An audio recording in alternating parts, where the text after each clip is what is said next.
Tin, tin, tin, tin. Alors, je fais mon générique parce que là, il n'y aura pas de montage.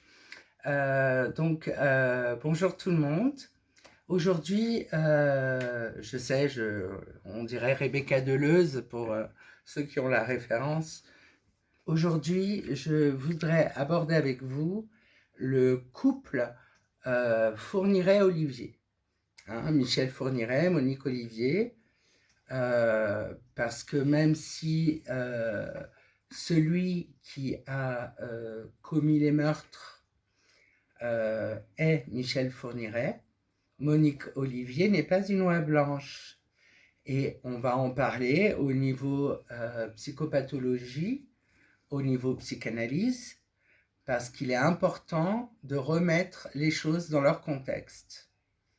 Alors, ces deux personnes se sont rencontrées alors que Michel Fourniret était incarcéré en prison et Monique Olivier s'est mise à lui écrire. Et écoutez, ils ont tissé un lien déjà qui était teinté de perversion. Quand je parle de perversion, c'est-à-dire de perversion sexuelle. Il lui parlait que lui, ce qu'il voulait, c'était déflorer une vierge.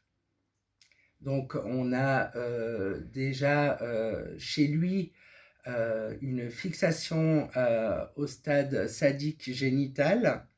Sadique parce qu'il y a un passage à l'acte pervers. Et génital parce que ça concerne une régression au stade génital, c'est-à-dire entre 4 et 6 ans de l'enfance. Alors on se demande toujours, mais pourquoi il y a des femmes qui écrivent aux détenus, mais elle, pourquoi, quand il lui parle de ça, pourquoi elle lui dit « je ferai tout pour t'aider à… » Parce qu'elle-même est à limite, elle est comme lui, elle est borderline. Et tous les deux appartiennent à une sous-catégorie des borderline, ce sont les psychopathes. Donc, Michel Fourniret, lui, c'était l'instrument, c'est-à-dire la bête, l'homme pulsionnel. Il était bélier, vous savez, et il y avait ce côté pulsionnel, agressif, et non pas passif-agressif, agressif, et il a vraiment été le tueur en série archétypal. On ne peut pas trouver… il est au sommet, quoi. Il est… voilà. Combien de victimes? 33 victimes. Je crois qu'on en connaît que la moitié. Donc, on compte sur Monique Olivier pour nous dire le reste. Mais elle se tait. Elle en dit le moins possible. Elle distille, comme lui l'a fait, les informations concernant toutes ces tueries et ces barbaries. Parce qu'il ne s'agissait pas que de tuer, d'enlever la vie. Il s'agissait aussi de vivre la terreur de jeunes filles ou d'enfants et de jouir de cette terreur. Là, on parle de jouissance psychique. Il faut savoir que Monique Olivier, quand il fallait violer une petite fille et que monsieur n'arrivait pas à se mettre en érection, Monique Olivier le masturbait ou pratiquait une fellation pour qu'il puisse quand même arriver à pénétrer la petite fille. Ce qui nous montre que là, on n'est pas dans la complicité. On a la bête, Michel Fourniret, et le cerveau, Monique Olivier. Monique Olivier est une psychopathe qui s'est servie de Michel Fourniret pour pratiquer des actes de cruauté et de barbarie sur des personnes du même sexe qu'elle. Il faut bien comprendre que Monique Olivier, c'est quelqu'un qui est très, très, très intelligent. C'est une personne qui a une intelligence au-dessus de la moyenne. Elle a 131 de QI. Donc, il n'y a que 2, je ne sais plus combien, 2%, on va dire, de la population qui a ce genre de QI. D'accord ? Donc, ce n'est pas une demeurée. C'est un cerveau machiavélique. Alors, le mot monstre, on va l'évacuer, on laisse ça pour les cours de justice et les journaux. Nous, là, ce qui nous intéresse quand même, c'est que Monique Olivier a quelque part été et celle qui choisissait les victimes, qui disait celle-là, elle me plaît bien, vas-y repasse, je vais essayer de la pâter. Elle s'est servie de son bébé Selim. Elle s'est servie de Selim. Donc, je ne sais pas si vous...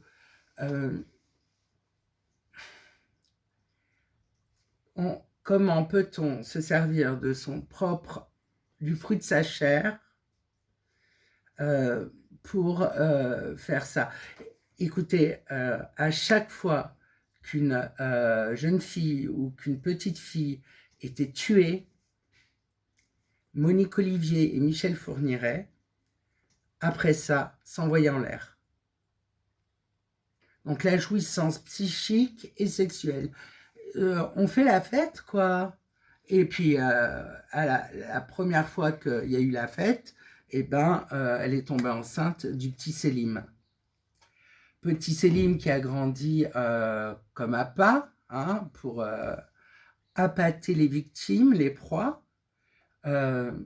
Il faut bien être conscient qu'un enfant ne peut pas ressortir indemne lorsqu'il a grandi avec une parenté aussi dégénérée.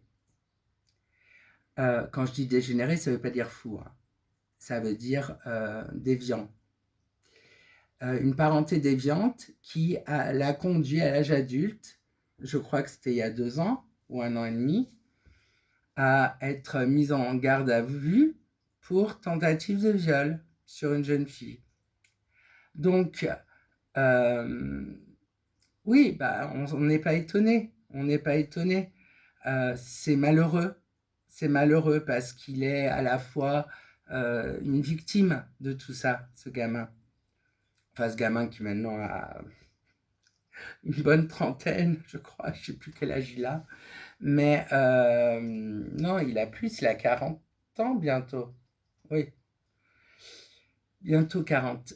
Et Monique Olivier, je m'intéresse beaucoup à elle parce qu'elle est l'archétype de celle qu'on ne voit pas venir. C'est-à-dire qu'on ne se doute pas, les gens vont voir le monstre chez Fourniret, mais ils ne se doutent pas que derrière cette femme, il y a vraiment une instance machiavélique. C'est elle qui a vraiment été le centre de gravité de toutes ces horreurs. Vous devez comprendre que... alors ça, c'est mon analyse, hein, mon analyse de psy. Je ne suis pas experte judiciaire, voilà, mais en fait, ce que vous devez comprendre, c'est que ils ne sont pas fous. Donc, c'est des gens qui n'iront pas en hôpital psychiatrique parce qu'ils savent ce qu'ils ont fait. Ils savent ce qui est bien, ce qui est mal. Ils savent qu'ils sont dangereux. Voilà.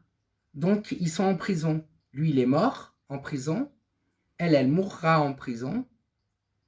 Ils ne la laisseront pas sortir. Elle est incarcérée en France. Et évidemment,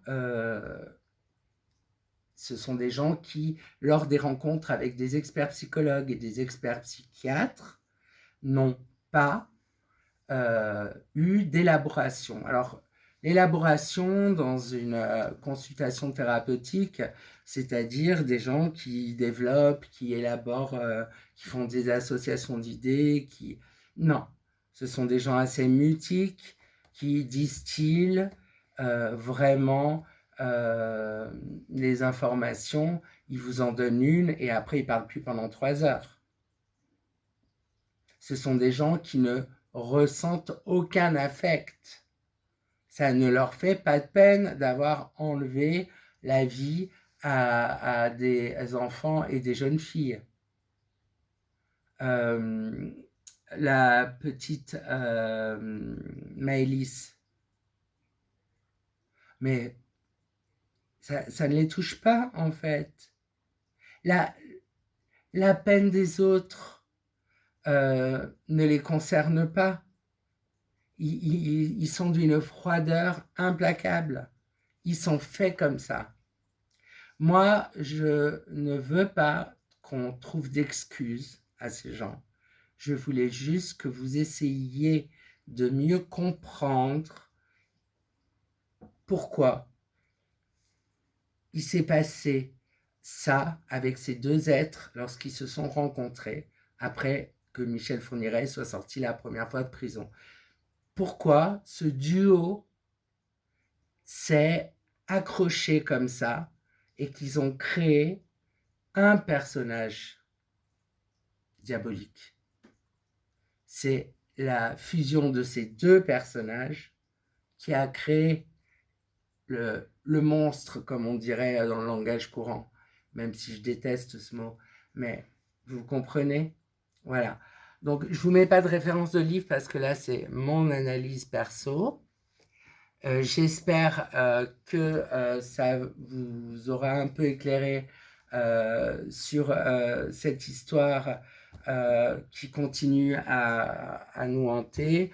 J'ai aussi envie de faire une vidéo sur le cannibale de Rouen, un autre psychopathe français, cannibale en plus.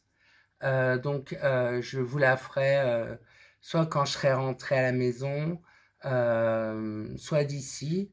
Là, j'ai le bouquin de la psy qui l'a suivi en détention. Le livre s'appelle Le patient cannibale, mais je vous le montrerai et tout. Voilà, je suis en train de l'étudier. Et voilà, donc c'était la fin pour Rebecca Deleuze. Allez, on garde la ref, hein, ça fait sourire. Je vous souhaite un bon dimanche, excusez pour ma voix, je fais de mon mieux. Je vous souhaite un bon dimanche, je vous embrasse. Et je vous dis à jeudi pour une vidéo make-up spéciale tarte. Allez, bye.